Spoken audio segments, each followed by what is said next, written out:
buenas noches, bienvenidos a 678, aquí estamos nuevamente. ¿Cómo anda la gente? Dante. Un sicario. ¿Te gustó? Era peor porque primero te decían mercenario, ¿verdad? Bueno, sicario me dice. Claro, después te dirán otras cosas. Ni debe saber qué quiere decir una cosa o la otra. No, espero que sepa lo que está Debe creer que es diciendo. una banda de rock. Puede ser. Porque en algún momento uno se lo encuentra, tiene que saber, uno espera que haya sabido lo que dijo, para Y discutir. que lo vuelva a decir en vivo y en directo también, ¿no? Claro. Esa es la forma de decir esas cosas. Bueno, son observaciones que hace la gente sobre este programa que, por supuesto, nadie ve porque tiene 0,02 puntos de rating. Hoy nos visita Gabriela Cerruti, que es periodista y legisladora de la Ciudad de Buenos Aires por el Nuevo Encuentro. ¿Seguís siendo periodista? Y por el día de hoy sicaria o mercenaria. Un poco. La mercenaria antes. Sí, no sé si sigo siendo periodista. Yo no creo en esas cosas de que uno es. Yo trabajé de periodista, trabajo ahora de política y antes y ahora intervengo en el debate público, que es en realidad lo que de verdad me parece que soy, una mujer que interviene en el debate público. Pero te queda como una impronta de cuando te pones a hablar, ya te Tengo vas, una cosa te ha ayudado. Sí, pero viste esa cosa de soy periodista y vas a hacer toda la vida. Para mí el periodismo es un oficio, tampoco es que uno es periodista. No. Uno es hincha de algo, por Y ejemplo. además, ahora que Fontevecchia está en la Academia Nacional de Periodismo, uno puede bien no ser periodista. Le agradezco el título. Y que le dieron la pluma de honor a Bartolomé Mitre. ¿Y se murió? No, estoy hablando del pluma de contemporáneo. Perdón, no. Perdón. Podemos empezar. Empecemos de nuevo. Era Bartolito. Buenas me decís noches. Bartolito. Vamos al primero de los informes, porque de esto no puedo salir nunca más. El conflicto de los subtes en la Ciudad de Buenos Aires y Macri, que la desgobierna perfectamente. Vamos adelante. El desgobierno en la ciudad. Macri no sabe, no contesta. Ayer, el antecedente Rodríguez Larreta. Horacio, ¿cómo estás? Buen día. ¿Qué tal, Chiche? ¿Cómo estás? ¿No sentís que hay algo que no estás haciendo bien? Mira, cuando ves que hay tanta gente que no puede viajar en subte, seguramente hay algo que se puede hacer mejor, Sí. definitivamente. No tengo claro qué, ¿eh? No tengo claro qué. Hoy, Macri no sabe, no contesta. Entrevistado por un curiosamente incisivo Ari Paluch, Macri confirmó lo que había anticipado cuando declaró que si perdía las elecciones se retiraba de la política. Es decir, que no le interesa demasiado gestionar. Así que Macri, falta la verdad, podría haber evitado el problema de casi 1 millón de personas respetando lo que firmó hace 8 meses. Queremos manejar el tema del subte, hay que invertir en serio y fuerte. No, perdón, ¿cuándo pedimos crédito de subte? Nunca pedimos crédito de subte. Estamos trabajando en el traspaso del subte en general. Hay que respetar las autonomías. Sí. Tenemos un presidente que le diga a la ciudad, acá está su policía, ocúpese, acá está su transporte, ocúpese. No, perdón, ¿cuándo pedimos crédito de subte? Nunca pedimos crédito de subte. Está claro que en realidad mintió nuevamente, no ha hecho ninguna propuesta. Randazzo dice que el gobierno nacional se comprometió a pagar 360 millones de pesos anuales en el acta de traspaso del verano y que ya te giraron 240 millones que está disponible en la cuenta que mencionabas, ¿no?, del Banco Nación. Bueno, y que no retiraste un solo centavo. Son 128 y se los tienen que dar ellos a Metrovía. ¿Y por qué te apuraste a aumentar la tarifa? ¿Para qué te metiste? Bajar el subsidio. Pero si todavía no era un tema que ya estaba... Es como aquel que dice, me voy a comprar un coche, pero todavía no tiene el 08 y ya le puso, no sé, estéreo. Insisto, ellos bajaron la tarifa y la dejaron alternativa. Ellos bajaron el subsidio y la dejaron alternativa que aumentar la tarifa. Ahora, una vez que te haces cargo del subte. Si no te haces cargo del subte, no te metas con la tarifa. Pero entendemos. Vos también podés asumir la potestad tarifaria separado de la potestad de la concesión. Sí, pero políticamente es un error. No, por supuesto. Sí, pero políticamente es un error. No, por supuesto. ¿Tenés una carta, tenés un plan B, algo? Porque esto puede terminar. La verdad que no, nuestro máximo esfuerzo llegan a inventar servicio colectivo a la tarde para que la... No, bueno, está bien, pero eso es un chicle en una cena. Estamos de acuerdo. Pero ante la pobre argumentación, el macrismo tiene su boletín oficial. Tengamos en cuenta algo. El Banco Ciudad de Buenos Aires, que es el principal otorgador de créditos de la República Argentina, tiene como base sólida para poder otorgar créditos a 20 años a tasa fija el tema de los depósitos judiciales, que son depósitos duros, que por lo general están durante 90 días en el banco y le permiten a la entidad bancaria tener la posibilidad y la serenidad para poder animarse, atreverse a otorgar créditos. Y para preguntar esto estamos junto al presidente del Banco Ciudad, Federico Sturzenegger, a quien le queremos preguntar justamente esto, ¿no? ¿Qué va a pasar con el Banco Ciudad de Buenos Aires? Aires si este proyecto tiene media sanción hoy y se aprueba definitivamente en el Senado? Bueno, creo que hiciste una introducción del banco mejor que la podría haber hecho yo. Peor aún, el contrapunto existente entre Macri y Randazzo fue interpretado por Radio Mitre de modo tal que es imposible no catalogarlos de boletín oficial del macrismo. Estuvieron mucho tiempo reunidos, algo en limpio sacaron. Que esperemos que el gobierno nacional enderece las cosas. Nadie se hace cargo del subte. Está claro de quién es la responsabilidad, porque si no pareciera ser que, nosotros deberíamos hacernos cargo. Nosotros no tenemos que hacer cargo porque no corresponde. Nosotros somos responsables del transporte público de qué ciudad de la República Argentina. A ver, explíquenmelo. Es muy sencillo, de ninguna. Con el concepto del subte, Randazzo juega el cuento de la buena pipa. El ministro del Interior y Transporte volvió a hacer cargo del subte a Macri. Con el concepto del subte, Randazzo juega el cuento de la buena pipa. El ministro del Interior y Transporte volvió a hacer cargo del subte a Macri.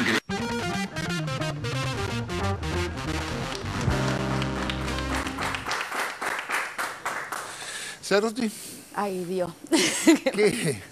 No, a ver, primero, yo creo que en el tema del subte el principal responsable es Metrovías. Acá hay una empresa concesionaria que es la que tiene que sentarse a negociar y a discutir con los trabajadores, que es lo que no está sucediendo.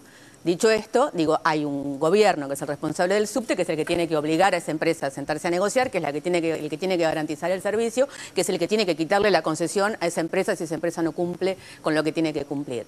Los argumentos que Macri vino dando en los últimos días, digo, hoy vimos algunos, pero digo, para mí hubo, hace una semana atrás, no sé si se acuerdan, pero Macri hablaba de su profesora de budismo y de la ciudad del amor y de la meditación y todo lo demás. Sí. Ayer, en cambio, nos desayunó con que no va a hacerse cargo del subte porque no quiere que la gente se mate en el subte. Sí. La verdad es que yo tomo el subte todos los días, no sé cuándo fue la última vez en su vida que tomó el subte Macri, y digo, elegí vivir sin miedo por otras razones desde hace muchísimos años, pero si hay algo que no tengo miedo de morirme cuando tomo el subte.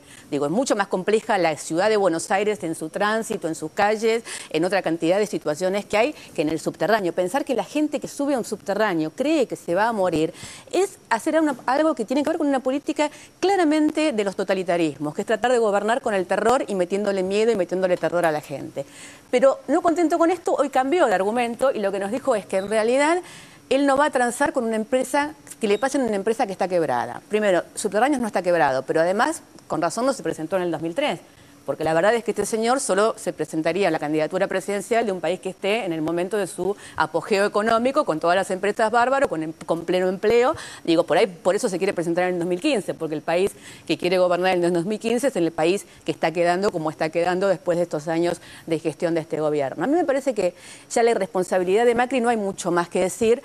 Es complejo entender qué es lo que pasa con los porteños con respecto a esto, ¿no? Digamos, yo creo que si esto sucediera en cualquier otra provincia no habría ninguna duda que el gobernador o el intendente o quien fuera tiene que hacerse cargo de por qué hace 6 días que no tenemos subtes en la ciudad de Buenos Aires. En la ciudad de Buenos Aires, tan influenciada por los medios, sin duda, por Clarín, por Mitro, por lo que fuera. Digo, la gente hoy no tiene realmente claro quién es el responsable, quién no es el responsable, digamos. Acá hay un jefe de gobierno que tiene, entre otras cosas, que garantizar que la gente pueda viajar en la ciudad de Buenos Aires con comodidad, y es lo que no está sucediendo. Que Yari Parucci le diga, vos aumentaste la tarifa, es que, bueno, ya todos se están dando cuenta de, digo, acá hay alguna cuestión.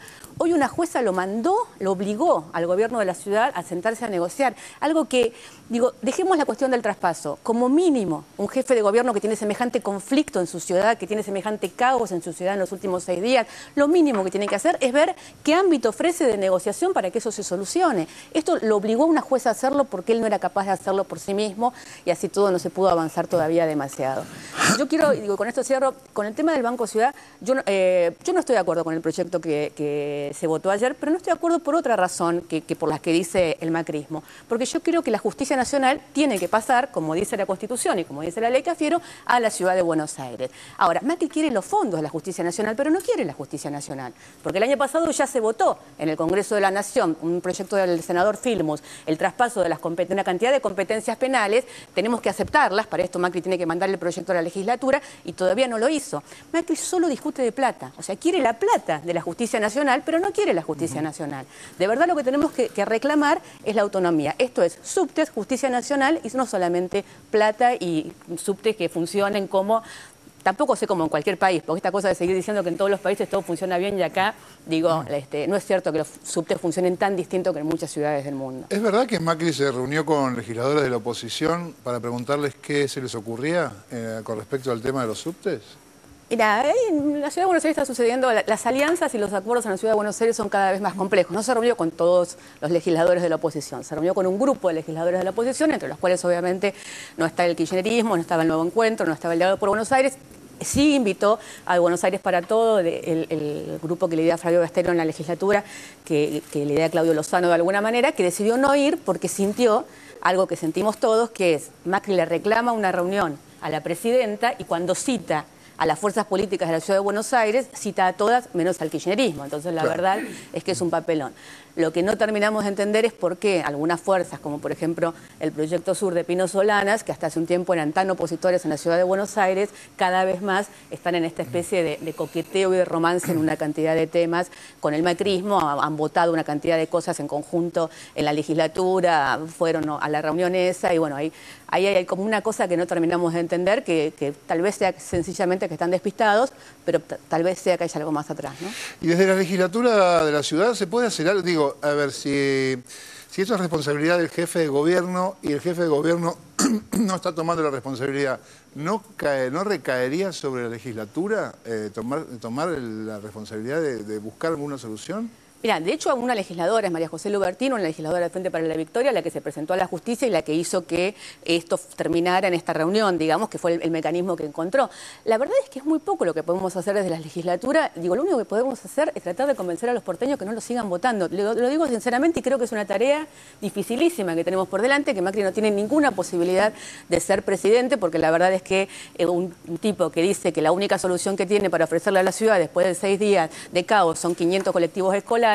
Si ese señor cree que va a poder venderle a la ciudadanía, que va a poder gestionar y ser presidente de un país, la verdad es que creo que está muerto antes de empezar esa carrera. Ahora, mientras tanto, lo que también es cierto es que esta cosa tan porteña, y lo digo como porteña, de quejarnos de todo y de ser incapaces de mirar un poquito más qué es lo que de verdad está pasando. Digo, hoy es como la gran agrupación, qué barbaridad, todo el mundo se queja, todo el mundo está indignado por lo que está sucediendo y nadie se da cuenta que acá el gran responsable es un gobierno que no quiere gobernar, que no quiere hacerse cargo de la Ciudad de Buenos Aires, que mientras tanto el Borda sigue como está, que digo, no se cuentan las cosas. Entró la Policía Metropolitana hace 2 noches al Borda para empezar a de alguna manera hacer excavaciones y hacer cosas que tienen que ver con la construcción del centro cívico ahí, digo que sigue subiendo el nivel de gente en calle en la Ciudad de Buenos Aires. Bueno, la verdad es que tenemos a una ciudadanía porteña demasiado motorizada de alguna manera por el discurso de los medios de comunicación y entonces preocupada por el dólar o preocupada por lo que fuera,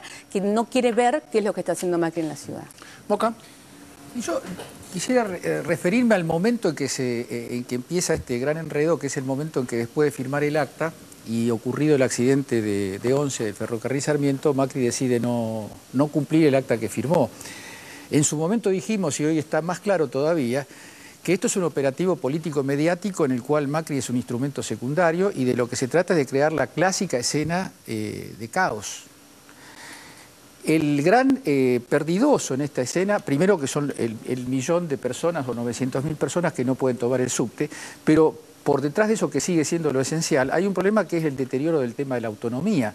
La ciudad vivió 200 años sin autonomía, consiguió su autonomía hace poco, en el 94, y hoy se está deteriorando el propio concepto de autonomía. Y termino diciendo que a mí me parece que estamos en un tema complejo políticamente y complejo para el nivel nacional. Una cosa son las responsabilidades, en las que creo que no cabe ninguna duda, que es el default institucional de Mauricio Macri, se podría llamar esto, pero para el gobierno y para todos los argentinos, no solo para el gobierno, lo que está pasando en la ciudad, hay que imaginar algún plan B, hay que imaginar hacer algo, porque el talante de Macri cuando contesta es: yo no voy a hacer más nada que lo que hago, o sea, claro, tirar la pelota. Llego hasta el microescolar. Entonces, a mí la verdad que creo que debería haber, y creo que la debe haber, una preocupación política muy fuerte, porque 1 millón de personas en estado de irritación, una ciudad colapsada en el tránsito, no es un acontecimiento.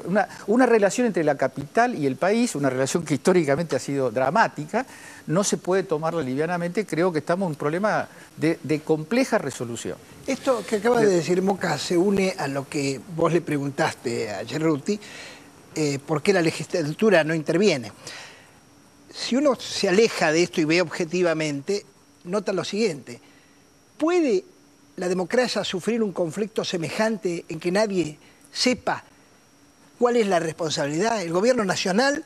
La pregunta es si la actuación de Macri, esa actuación amnésica sobre sus responsabilidades, en el fondo no está contando con la presunta hipotética idea de que las cargas se las lleve el gobierno nacional. Es que es En base a lo que está contando Moca. Por eso cuando Moca dice, estoy haciendo el análisis de lo que se ha planteado, hay un plan distinto. ¿Qué pensaría uno? Un plan distinto sería un plan, bueno, se hace cargo el gobierno y hace algo con Macri, un juicio. Interviene la Suprema Corte de Justicia, alguien tiene que intervenir, no puede ser, porque además uno piensa, ¿cuántos empleados tiene el subterráneo? Puede tener 1 o 1000, desconozco. No, miles tiene, sí. Miles, no sé exactamente cuántos, pero Pues miles. fíjate la cosa, 1000 empleados que tienen sus derechos y demás, están prolongando una huelga indefinida. Pueden tener una huelga 100 días, y 100 días seguimos con estas inestables situaciones de poder. Esto es lo que uno debe... La democracia no previó nunca esto. A ver, digo, cuando esto sucede en otro tipo... Sí, a ver, pero digo, si hubiera un conflicto de esta naturaleza en otro tipo de gremio, en otro tipo de situaciones, el Ministerio de Trabajo de la Nación llamaría a conciliación obligatoria o algo. Esto es lo que tiene que hacer la Secretaría de Trabajo de la Ciudad de Buenos Aires. Tiene que llamar a las partes en conflicto. Las partes en conflicto son los metrodelegados y Metrovías. Macri dice que desconoce ese gremio. Ese gremio está parando el subte hace 6 días. O sea, la verdad es que representación a ese gremio no le falta, porque la UTA también existe, lo que fueran, pero el gremio decidió el paro y hace 6 días que el subte no funciona. Entonces, evidentemente, está frente a un gremio que tiene mucha representación en el subte. El gobierno de la ciudad lo que tiene que garantizar es que se sienten y negocien o sacarle la concesión a Metrovías y hacerte cargo con ESBACE, que es la empresa de subterráneos de la ciudad de Buenos Aires, que tranquilamente se puede hacer cargo de gestionar y de solucionar este conflicto. Lo que yo creo, que es lo que decía antes y tal vez no se entendió bien, es que Macri, de alguna manera, surfea sobre la ola de que en la capital federal cualquier cosa que pase va a ser culpa del gobierno nacional, porque está instalado mediáticamente esta cosa de que la culpa de todo la tiene el gobierno nacional. Entonces, si hay caos, la culpa va a ser del gobierno nacional. Si los subtes no andan, la culpa va a ser del gobierno nacional. Si se inunda la ciudad de Buenos Aires, la culpa va a ser del gobierno nacional. Entonces, su no hacer nada, de alguna manera, cree que le va a terminar llevando agua para su molino. Yo creo que es un juego de doble filo también para él, porque le puede llevar agua para su molino en sostener una cosa en la ciudad de Buenos Aires, pero a nivel nacional, que es lo que se supone que él está buscando como proyección, lo está llevando a que el resto del país se dé cuenta que este hombre no puede ni gobernar un club de barrio. Bueno, ya hay periodistas que lo dejaron de bancar, ¿no? Ari, Paluch, Rial, en el medio hay 1 millón de personas. Todo este juego político es muy lindo, pero hay 1 millón de personas en el medio. Bueno, vamos a cambiar de tema. Nos vamos a la inauguración de obras de ampliación en la planta ¿cómo se dice? Refinería de Ensenada, donde la presidenta inauguró una ampliación por 1.500 millones de pesos. Lo vemos. Las inversiones en YPF y las mentiras en la cadena nacional del desánimo. Inauguran esta planta de gasoil, más el combustible para los argentinos. Como no podemos estar haciendo cadena nacional todos los días, la reservamos para aquellas cosas que consideramos, bueno, que no pueden ser ignoradas. Porque yo digo que a la cadena nacional del miedo y el desánimo hay una cadena nacional de la desinformación y el ocultamiento, creyendo que con eso le van a hacer creer a la gente que, bueno, que no hay gobierno, que no soy gobierno, que no se hacen cosas. Bonelli, lo quiero nombrar con nombre y apellido, nunca lo acostumbro a hacer, pero lo tengo que hacer.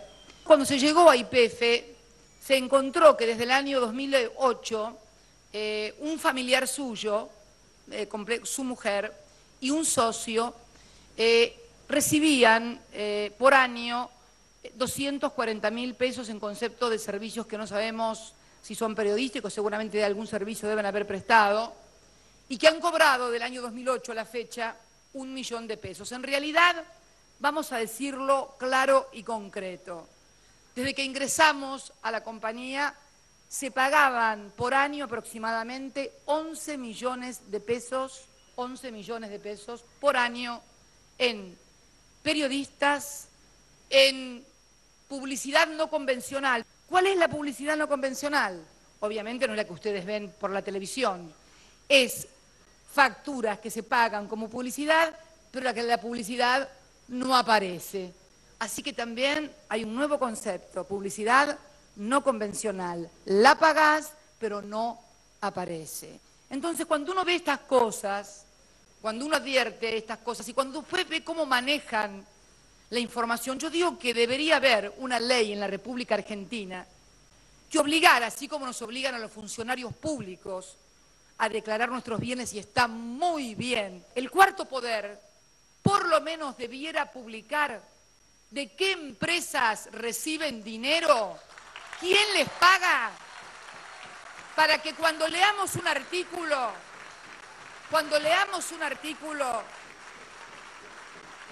sepamos, pero que en realidad tienen la misma función que tuvieron y que hicieron vender los bonos a los tenedores, a los ahorristas para perjudicarlos, es perjudicar a YPF. Y realmente alguien que fue empleado del año 2008 de Repsol YPF, su mujer o su socio, debería tener por lo menos la dignidad de no escribir o por lo menos manifestar que está enojado que porque no renovaron el contrato hacen este tipo de notas. Debería haber una ley que obligara, porque si son el cuarto poder y también manejan la información pública, deben tener la misma obligación que tenemos quien manejamos los recursos públicos, porque todos sabemos que la información hoy tal vez sea más importante.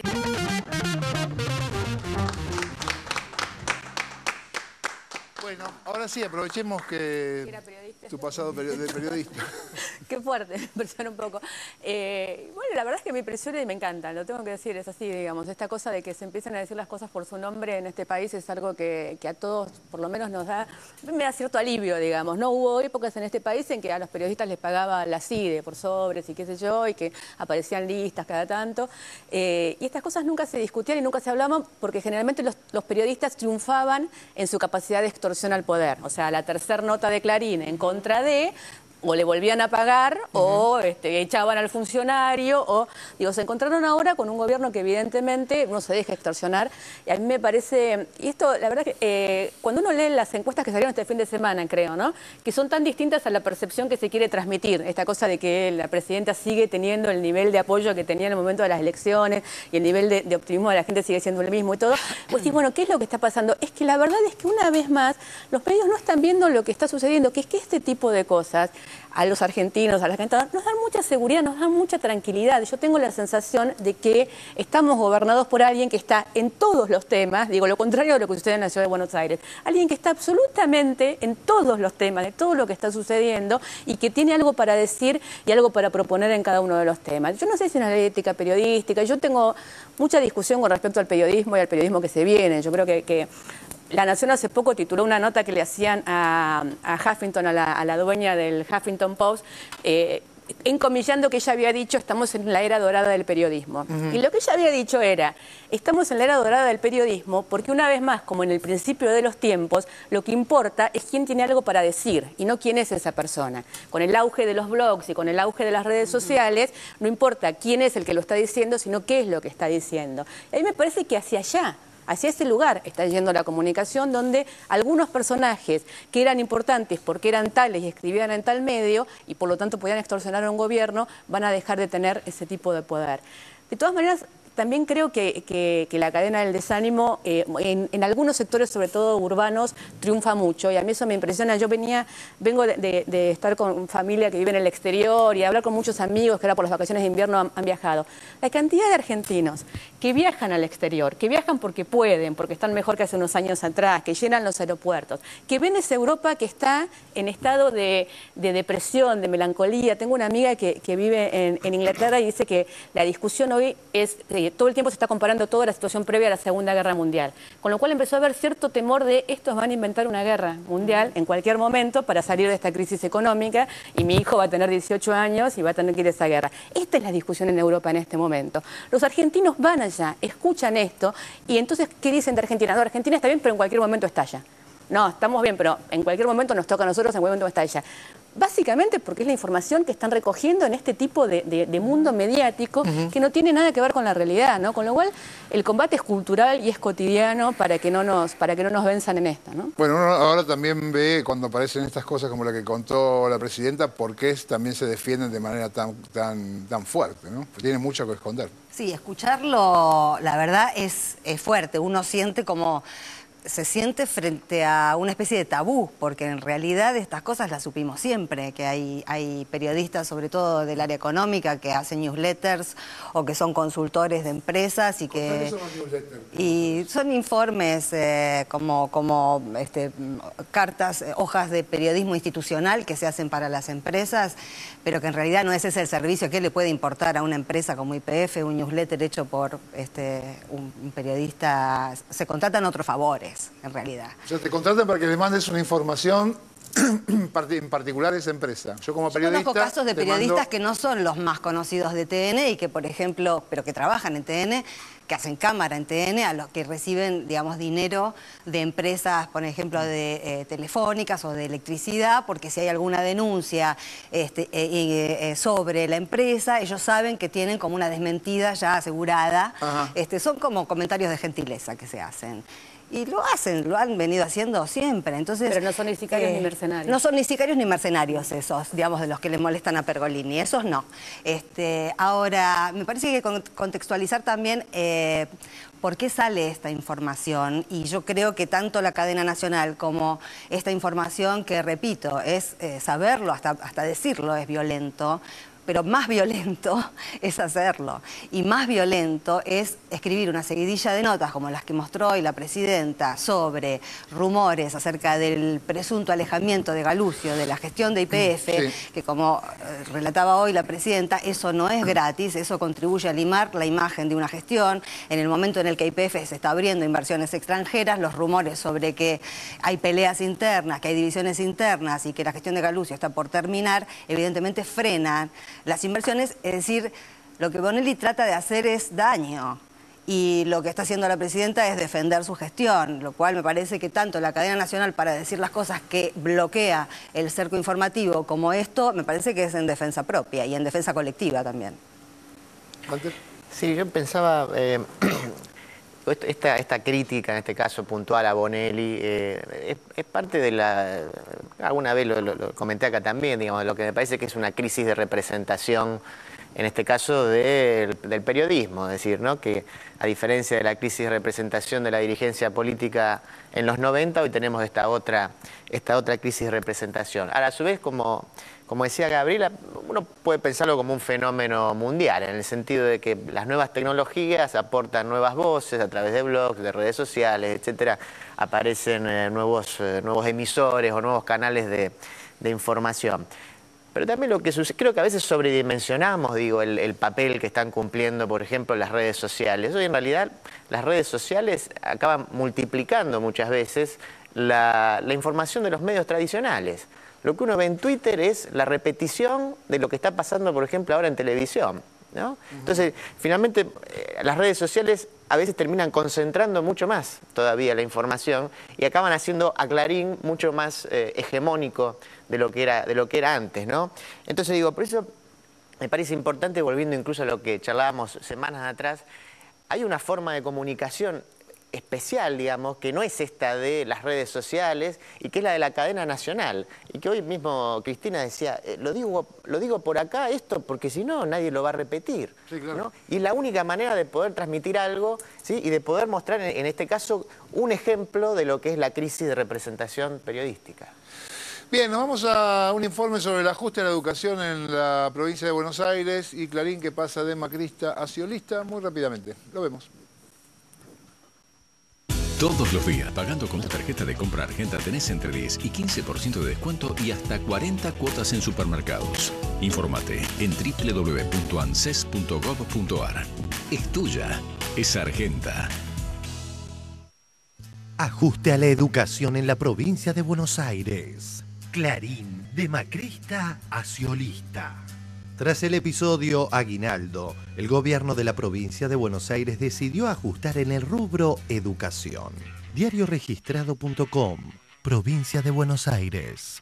Docentes contra el ajuste. ¿Continúa la toma, una toma que ya tiene tiempo, o van a continuar en este lugar durante esta tarde? No, vamos a continuar en este lugar, hay que decir, en este lugar, que es la sede de la Dirección General de Cultura y de Educación, y en las sedes de asuntos docentes de los 134 distritos de la provincia de Buenos Aires, porque los docentes no estamos dispuestos a aceptar un solo peso de recorte en educación. Ayer se comunicó conmigo el ministro Alberto Pérez, planteándome que no era así el plan de ajuste como se venía planteando en los medios de comunicación, pero hoy nos despertamos con la renuncia de la ministra de Educación diciendo claramente que se va del ministerio porque le exigen un plan de ajuste y recortar los fondos en educación. ¿Por qué renuncia Birtz? El texto de la renuncia creo que es elocuente. Soy maestra, no puedo bajo ningún punto de vista obrar en contra de mi identidad y de mis principales aliados en el esfuerzo por mejorar la educación de la provincia de Buenos Aires.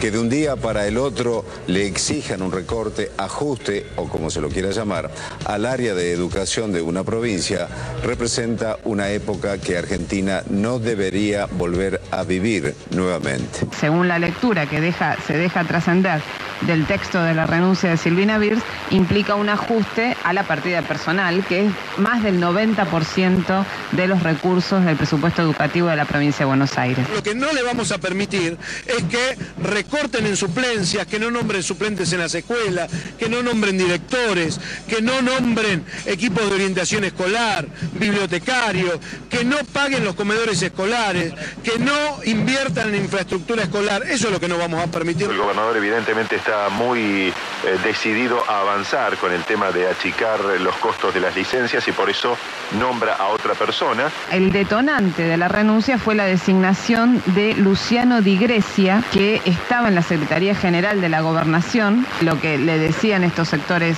ciolistas, aparentemente, es que ellos sabían de pedagogía y no sabían de economía y que por lo tanto el manejo presupuestario debía ser monitoreado por otra gente. El planteo que me hizo la ministra, que ella no iba a ser la ministra del ajuste y que había una suerte de intervención con funcionarios de economía para recortar el presupuesto en educación. O sea que el plan que tiene el gobierno provincial es ese, ajustar y recortar gasto en educación. Por lo menos las direcciones, las acciones que están llevando adelante es en función de recortar. Llama la atención que tanto TN como Clarín Digital omitan el nombre de la ministra renunciante, Silvina Birtz. A ver, clarín.com, acá. La interna acá en la provincia. Con críticas al ajuste se fue la ministra de Educación de Scioli. Renunció una ministra de Scioli. Renunció una ministra de Scioli. Renunció una ministra de Scioli. Renunció una ministra de Scioli. Renunció una ministra de Scioli. Renunció una ministra de Scioli. Renunció una ministra de Scioli. Por último y en sintonía, esta es la lectura que hacía el diario Clarín de ayer del ajuste sciolista. Scioli quiere limitar las licencias docentes. Es otra medida para ahorrar fondos. Es otra medida para ahorrar fondos.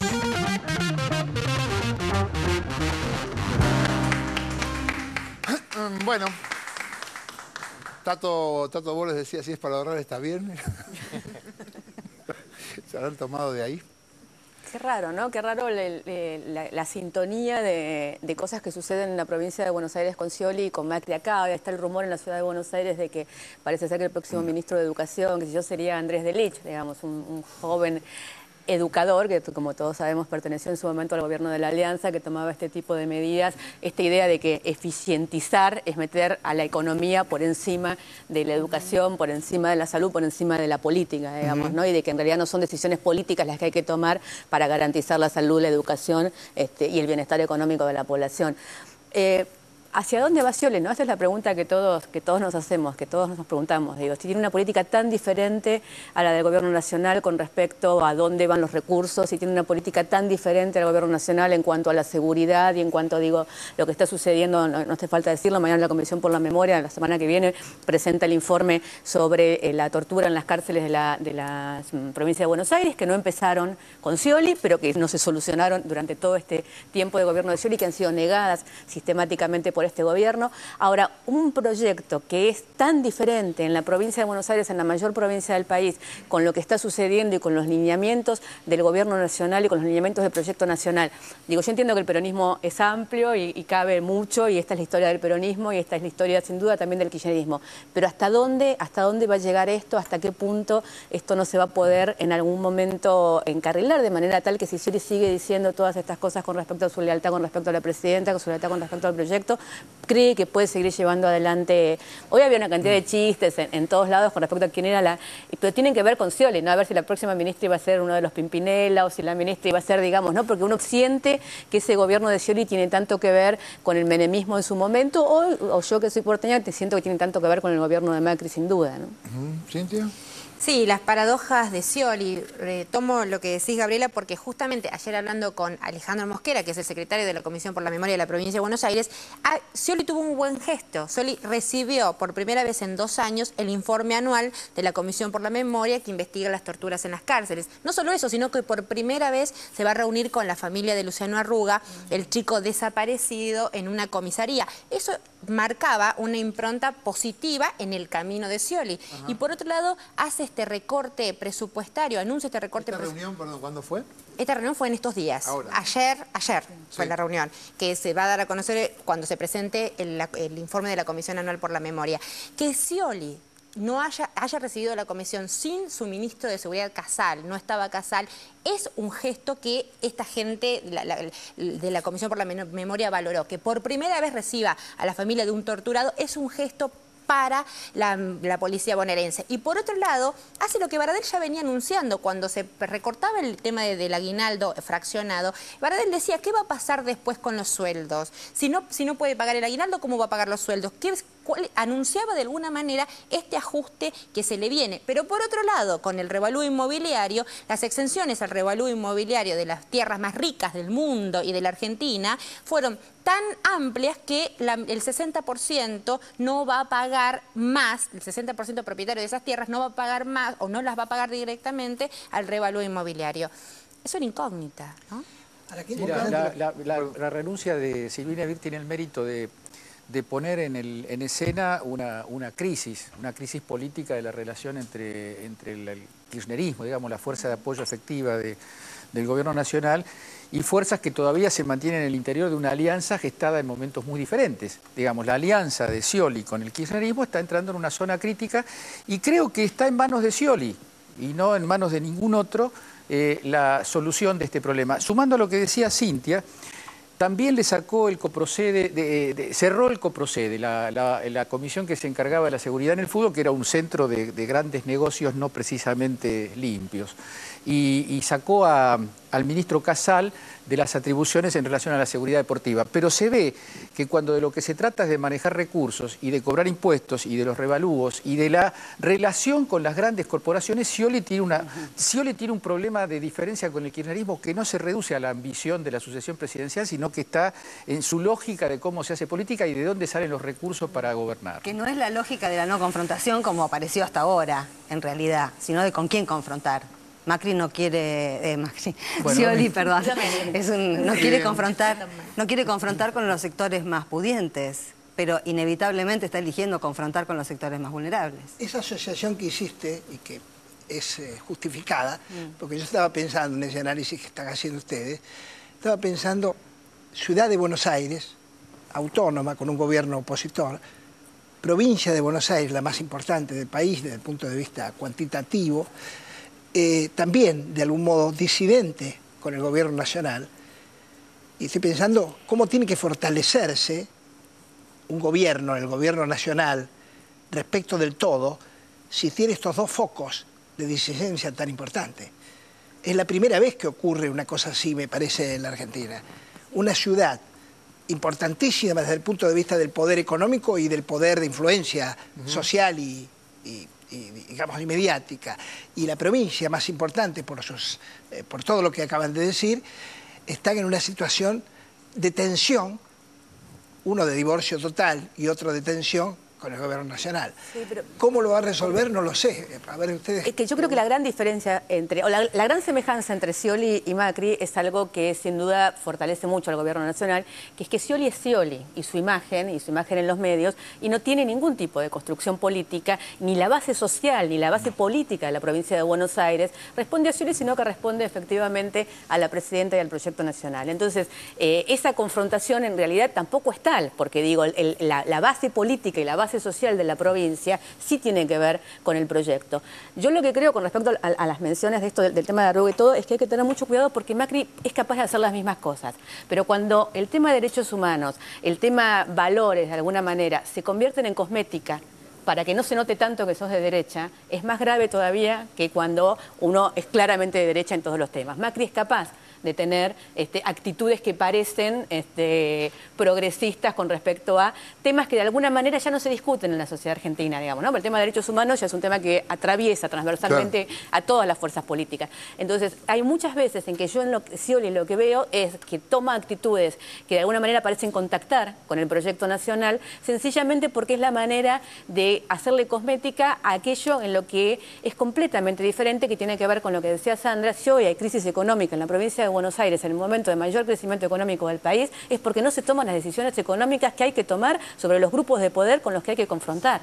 Y esta es la diferencia sin duda central. ¿Ajustar a la educación no es también desafiar al gobierno nacional? ¿No es un desafío político, ideológico? Abierto. Sí, o es un Entonces error, sí se digamos, anima a confrontar con Fortes. Bueno. Vamos a... ¿Qué venía ahora? Vamos. Hubo saqueos en España, en la España de Rajoy. Los vemos. La triste analogía que faltaba. Saqueos en la España del ajuste. El paralelismo entre la Argentina de 2001-2002 y la España actual ofrece cada día un nuevo ejemplo. A los ciudadanos encadenados a los bancos, los balnearios vacíos, los ciudadanos que van y que vuelven, los programas de televisión destinados a conseguir trabajo, etcétera, etcétera. Debemos añadir los saqueos. Imágenes que nos traen a la Argentina, pero no existen en la Argentina. Ocurrió en España. Miren bien esto que van a ver ahora, porque pasó en Sevilla. Se llevaban 12 carritos, después llegó la policía, se llevaron finalmente 9, casi 3.000 kilos de alimentos. Es notable el parecido con las imágenes nuestras de 2001. ¿Viste la persiana casi baja del todo, haciendo fuerza? Bueno, todo muy similar. Es notable el parecido con las imágenes nuestras de 2001. ¿Viste la persiana casi baja del todo, haciendo fuerza? Bueno, todo muy similar. Alimentos de primera necesidad que a los Robin Hood robaron para dar a los pobres. Aceite, garbanzo, para la gente que no tiene para comer. Aquí acabó la comida, en una casa sevillana en la que viven en condiciones precarias familias desahuciadas que ni siquiera sabían del hurto. Me estoy enterando ahora, pero a nosotros nos viene bien porque nosotros estamos luchando por algo, porque es que no tenemos nada. Se lo agradecemos de todas maneras, de todo corazón, porque lo necesitamos. Yo apoyo eso. Por supuesto, porque hay muchas familias que no tenemos para comer. Estas imágenes en particular que ustedes están viendo vienen de un lugar llamado Arcos de la Frontera, es un supermercado Carrefour. En esa oportunidad, digamos, fueron 2 saqueos hasta el momento. No fueron espontáneos, sino que fueron organizados políticamente. En este caso fueron 2 alcaldes de Izquierda Unida. Es interesante esta charla radial entre José Manuel Sánchez Gordillo, quien es el alcalde de la ciudad andaluza de Marinaleda y organizador de los saqueos, con el periodista del medio franquista ABC. Tenemos por teléfono a José Manuel Sánchez Gordillo, diputado de Izquierda Unida y alcalde de Marinaleda, en Sevilla. ¿Usted estaba dentro de este grupo de personas que han asaltado 2 supermercados? Hombre, tanto como asaltar, nuestras acciones son de no violencia activa. Hemos entrado, hemos llenado los carros y nos hemos salido. Se han repartido en los barrios más marginales de Sevilla, donde hay familias que se le han acabado, están parados, se le ha acabado su desempleo y no tienen ni siquiera para comer todos los días. Un diputado en el Congreso y un alcalde no puede estar ahí, no puede dar un ejemplo de esta manera, entrando y apropiándose de lo ajeno. No, yo lo que creo que un diputado lo que no puede estar es dando bendición a políticas de recortes que dejan a la gente del hambre. La situación es gravísima en Andalucía. Tenemos el índice de paro más alto de la Comunidad Económica Europea y tenemos 3 millones de pobres. El 40% de las familias de las grandes ciudades están por debajo del umbral de la pobreza. y la gente la están echando de sus casas porque no pueden pagar la hipoteca de los bancos. Eso es terrible. Y esperemos que sea la última vez que tenga que entrevistar a un alcalde que ha robado un supermercado. Yo lo que pienso es que aquí se llaman las cosas de distinto nombre. Si los ricos roban, ¿qué se llama? El robo de los ricos. A ese robo monumental que han provocado los bancos y ningún banquero está en la cárcel, ¿a eso cómo se les llama? Para finalizar, veamos lo que opina el alcalde de Marinaleda sobre el rey de España y el Che Guevara. ¿Cómo va? ¿Qué se cuenta? Bueno, yo creo que una cosa que no pasa en ningún pueblo de Andalucía en toda la historia, que son 4.500 años, nunca se había conseguido tierra mediante lucha. ¿De qué manera consiguieron las tierras? Ocupándolas. Yo estaba ocupándolas 12 años. ¿Se las robaron? Sí, porque él ya había robado a su vez. El que roba a un ladrón tiene 100 años de perdón. Por ejemplo, la duquesa de Alba, que tiene 35.000 hectáreas, que también se le puede quitar alguna de las tierras que tiene para que se trabaje en cooperativa en una Andalucía como la nuestra, donde hay el 33% de la población activa en paro. El 2% de los propietarios poseen el 50% de la tierra cultivable en Andalucía. Ahora entiendo por qué tiene colgado en su despacho la foto de Che Guevara. Hombre, yo pienso que el Che es mucho más digno que el rey de Juan Carlos de Borbón de Borbón. El rey es yo diría que un alto delincuente y un señor que ha conseguido... Esto sale en la tele, le aviso. Que salga, no me importa. No tenemos ningún respeto al rey ni a la monarquía. Y sí, tenemos mucho respeto al Che porque fue un hombre generoso, decente, utópico.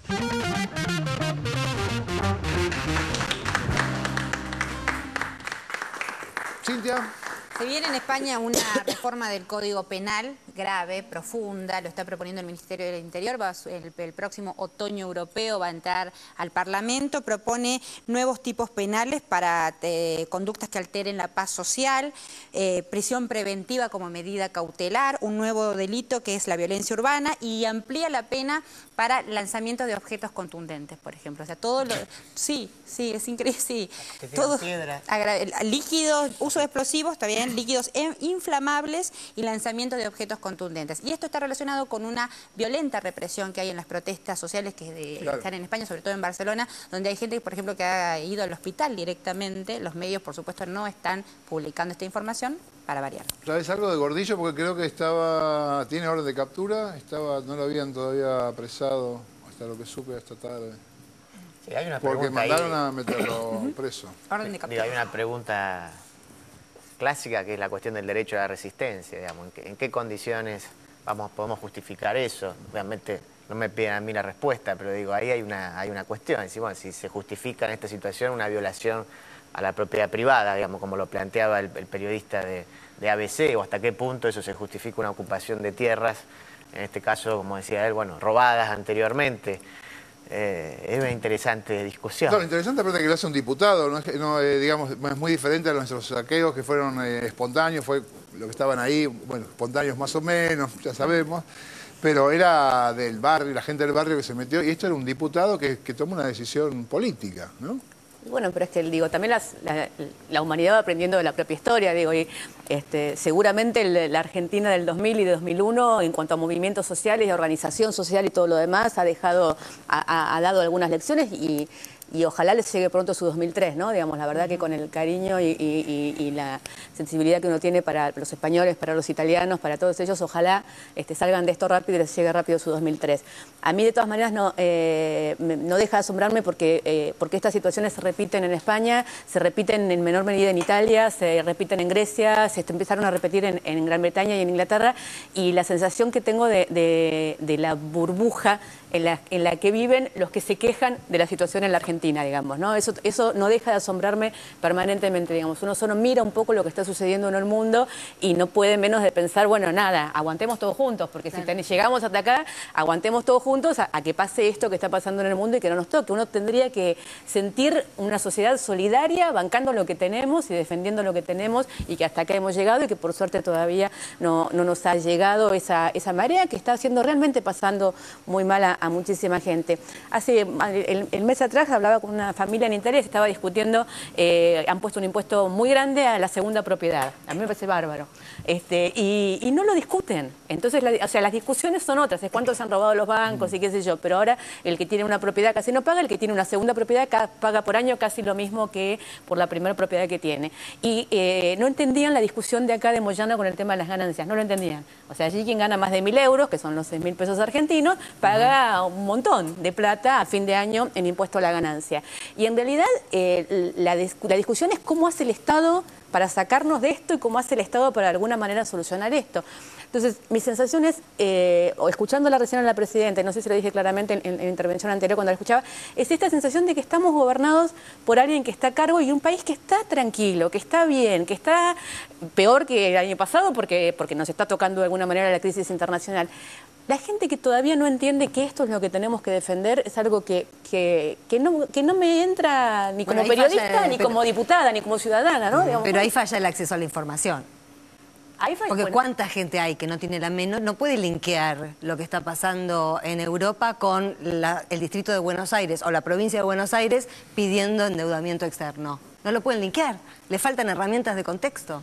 Sí, y voy a una cultura de protesta que es muy buena en la Argentina en un punto, porque es la que ha hecho que muchas veces nos defendamos de determinados gobiernos y lo que fuera, y que hay veces que se sobregira, te quiero decir. O sea, hay una parte de esta cosa de protestar permanentemente. Sí. Entendemos tu reacción, creo que está claro, pero en tu propia análisis, vos dijiste en un momento, hablaste de viajes, de gente que va al aeropuerto. Hablamos de la clase media con cierta prosperidad, con cierta comodidad, ¿no es cierto? Que es la quejosa. Pero hay un gran país, y eso lo sabés vos como política y como política popular. Eso es lo que reflejan las encuestas, que evidentemente no refleja el gran país no es el que está en los medios. El gran país, por eso la Presidenta tiene que salir permanentemente a dar ese mensaje, no se traga esas yo soy porteña, situaciones. me lo trago todos los días, entonces sufro. Ahora, yo quería decir algo. A mí me parece que el tema que tira Dante de la justificación es un tema muy fuerte. Obviamente no es un tema para debatir en pocos minutos, pero me parece que lo primero que hay que hacer es explicarlo correctamente, porque lo que hace el periodista no es discutir éticamente la cuestión, sino tomar las cosas en el vacío. Hay gente apropiándose de lo ajeno. Y lo que hace el diputado es explicar el contexto de la desocupación y de la miseria. A mí me parece que hay algo que en medio de tanto dolor, porque hay que decir que esto es muy doloroso lo que está ocurriendo en España, hay algo que es para celebrar, que es la reaparición de esta cosa de la protesta política y de la resistencia. A España le han hecho una especie de historia falsa en los últimos 30 años, como una España de nuevos ricos, como una España moderna, democrática, que no tiene ningún problema con la historia.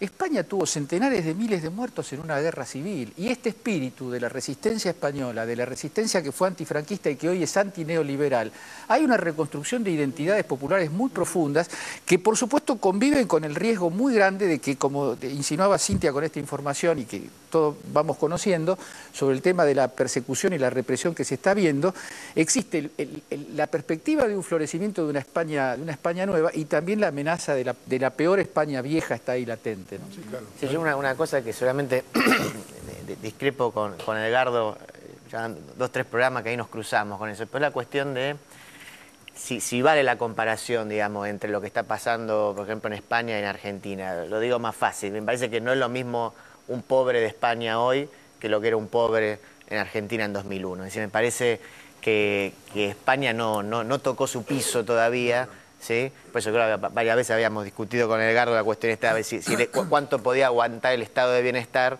A mí me parece que todavía puede aguantar más, me parece, porque digo, a ver, esas imágenes no eran las de los saqueos de acá. Acá era, digamos, gente de clase media que repartía los garbanzos, más o menos organizadamente. Un comedor, claro. Pero hay un 40% de parados. No, por eso digo... Perdón, 40% de pobres. Eso no es ningún estado de bienestar, es un estado de malestar masivo. No, pero a lo que voy es que los pobres de allá, y la situación de los pobres y los parados de allá, me parece que todavía es mucho mejor. Sí, pero se parece todos los días un poco más. No, por supuesto, pero es mucho mejor de lo que era acá. Por eso digo que a veces quizás me parece que la comparación... Vos lo que estás... Creo que los dos tienen la misma... Todos tenemos la misma opinión porque son datos reales. Estás diciendo que el piso de la pobreza en un país como Alemania o como Japón no es el mismo piso de la pobreza que ocurre en Nicaragua. Esto es real. Pero Alemania y Japón no es España. ¿Cómo? Alemania y Japón no son España. No, España es el tiene sur de 25% de desocupados. Y Andalucía es una región y muy los pobre. recortes de las ayudas a los desocupados han sido muy altos. La posibilidad de que le pasara. No, te entiendo lo que decís, pero la comparación que estamos conversando tampoco hay una diferencia, porque es una cuestión de evaluación y de matices. Me parece que Alemania, efectivamente, de todos los países europeos, es el país que tiene un colchón más fuerte y lo está defendiendo políticamente, lo está defendiendo imperialmente ese colchón. Ahora, España, Grecia, la propia Italia no son Alemania, ni son Japón. Están en una situación social, Portugal, están en una situación social grave, que no es la de Argentina en 2001, porque nosotros en 2001 tuvimos una caída en flecha casi sin comparaciones, digamos, en las cercanías. Pero son países acostumbrados, pueblos acostumbrados a un estándar de vida que se ha caído en pedazos en muy poco tiempo. En muy poco tiempo. Sí, tal vez la gran diferencia, y yo entiendo lo que él dice, no es lo mismo la idea de la Villa Miseria argentina y que de ahí salen. Pero esto es porque ha habido efectivamente durante muchos años diferente acceso a la vivienda. Digo, pero vos podés seguir estando en tu casa preciosa de Andalucía, pero no tenés para pagar la hipoteca, ni para comer, ni trabajo, ni empleo, y el fondo de cada uno depende, digo, no es el mismo, digamos, ¿no? Entonces me parece que por ahí efectivamente la pobreza de Latinoamérica tiene que ver para nosotros con la imagen de la miseria, digamos, de esos bolsones de pobreza del Gran Buenos Aires o de las villas, que nos resultan muy diferentes a Europa. Pero cuando vos, digo, desde la distancia, desde donde se están cayendo hasta donde se están cayendo, en muchos casos es muy similar. Bien, vamos a hacer un corte aquí en 678 y ya volvemos. Dale, Julito, por favor.